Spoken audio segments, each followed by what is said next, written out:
Նոր ուժ ռեֆորմիստական կուսակցություն Հայկ Մարության։ Շնորհակալ եմ, ողջունում եմ բոլորին, սիրելի ժողովուրդ, բարև ձեզ։ Իհարկե շատ կարևոր հարց է, բայց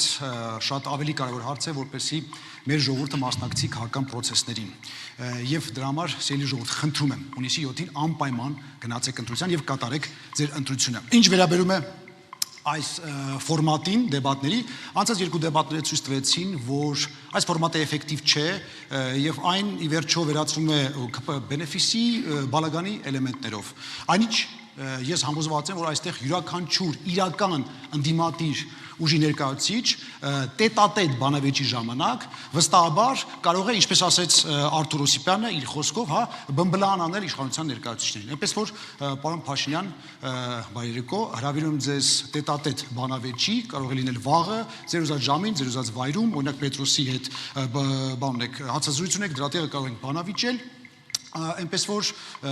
կսպասեմ ձեր պատասխանին, շատ շնորհակալ եմ, լավ երեկո եմ ցանկանում բոլորին եւ մենք Պարոն Մարության կարամ ես որոշեմ իմ մոտ ինչ անել։ Շնորհակալություն։ Միասնության թավեր կուսակցություն Արման Թաթոյան։ Սիրելի քաղաքացիներ, ինչու եմ ես առաջադրվել վարչապետի պաշտոնին։ Ներողություն, պարոն Մարության, դուք հեռանում եք, չեք մասնակցում բանավեճին։ Ասեցի արդեն, իհարկե։ Շնորհակալություն, հաջողություն։